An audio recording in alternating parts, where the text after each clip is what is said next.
Good afternoon. I'm Chief Meteorologist Jessie with the very latest on what is now potential tropical cyclone number 2. Most likely will become a tropical depression later tonight or early tomorrow, and then eventually intensify into a tropical storm before landfall, maybe even making it to hurricane strength again just before it makes landfall, with the current path somewhere in Louisiana. Now here is the very latest information at this point. Stay on high alert, have that game plan, start to put it into action, get that water if necessary. I'm not saying, again, everything is not set in stone, because again, a lot can change over the next 24 to 36 hours with this system.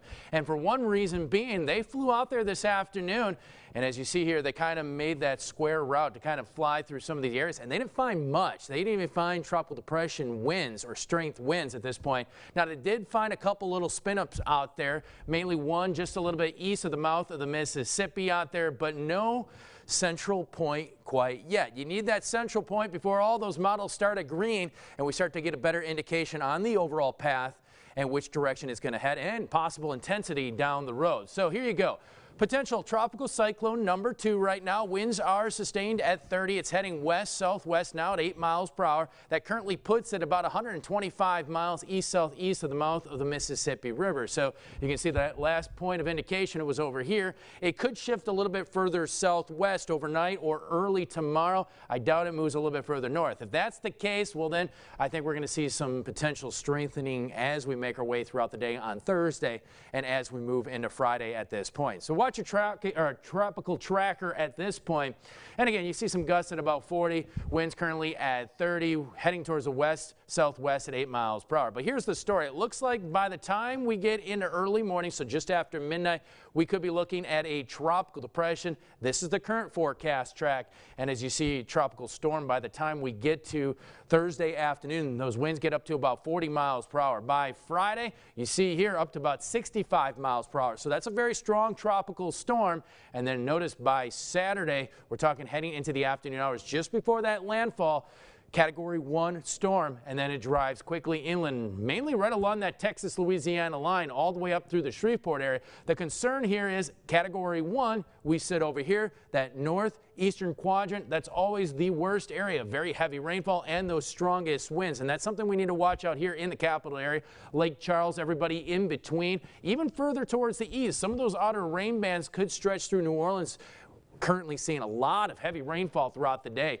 And again, as this system drives inland, again, this is just one current forecast. Now I'm going to show you a couple different models out here, and some of these are global models, some of these are smaller models, kind of picking up different variables in the environment. And what you see right here, this is the European model right now with the latest advisory. It has shifted a little bit back towards the east. Earlier today, well, it was sitting a little bit closer to Texas at this point. I think if this thing spins up quickly, then we're going to see it go straight into Louisiana. However, if it takes a while for this system to build and develop and build vertically, well, then this system is going to start to push a little bit further west. We're going to start to see those steering winds take that system and drive it back into the Texas area. Still a possibility of some rainfall here, but again, this is probably your worst case scenario, that if it quickly spins up, we start to see some deepening in here in that central column, and then you can see that that heavy rainfall drives a little bit further towards the north with some of those outer rain bands, almost a Codman signature here, where a lot of those rain bands extend back out into the Gulf of Mexico. Again, this is just Model 1. Model 2, a little bit of a different approach here, not showing much in the way of organization. That is still a possibility at this point. Still the potential for some heavy rainfall across southeastern Louisiana. This is the American model, and it kind of goes very broad, tightens up a little bit, maybe as a mid to strong tropical storm in strength. And then, as you see here, a lot of that rain displaced a few miles to the east. So look for that thunderstorm activity to stretch all the way out through Mississippi, Alabama, and then back into Louisiana. We could still be dealing with showers and thunderstorms really for a couple days all the way through, maybe at least through Sunday at this point. Now, as you notice, another model, this is the NAM, and I do want to point out takes more of a westerly pattern and obviously keeping that thunderstorm activity south of our area. This is another model. This is our RPM. This is our global model, or our localized mesoscale model. And as you see here, that one also takes a little bit of a southerly path, more so towards Texas and away from us, meaning that our rain totals will drop. And I think that is going to be a best case scenario for us here in Louisiana, because again, we want it kind of moving away from us, not organizing at this point. So here's the concern. Flash flood watch all the way through late on Saturday. That is for much of the viewing area, everything outlined in that green. And here's the reason why. With the current forecast from the National Hurricane Center, you see that a lot of areas could easily top 10 inches of overall rainfall. Not all at once, but spaced out from starting today going through Sunday, it could really start to add up. So we're talking anywhere in that 6 to 12 inch range. Locally, higher amounts are possible, especially near the coastline. Notice also warnings out there. This is what we've got currently going on. A tropical storm watch. And as you see here, that includes the Pearl River all the way to Morgan City. We're also looking at a hurricane watch out there.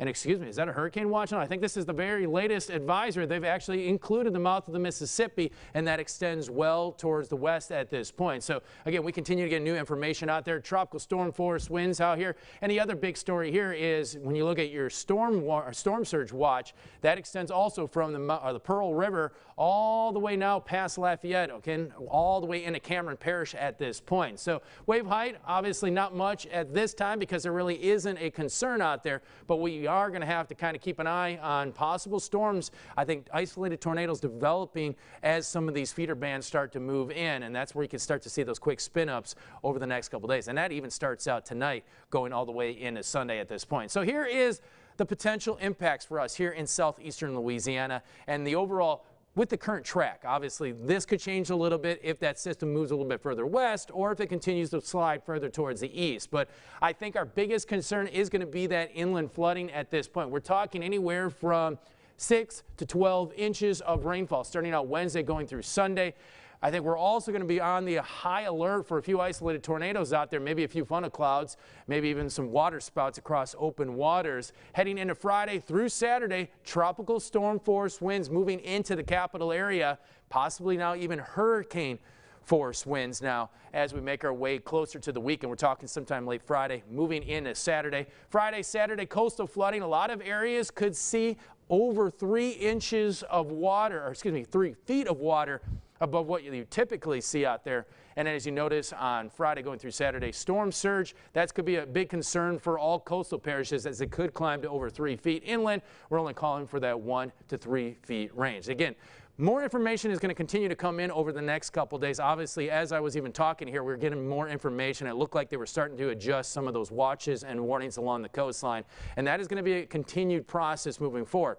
Main goal here is have that game plan, be ready to put it into action if necessary, and stick with us through our mobile app, brproud.com, on our website, brproud.com, and obviously through social media and throughout our continued news coverage through all of our newscasts starting out at 5 o'clock tonight, 5:30, 6 o'clock, 9, and 10. We'll have the very latest information on this system to keep you ahead of the storm.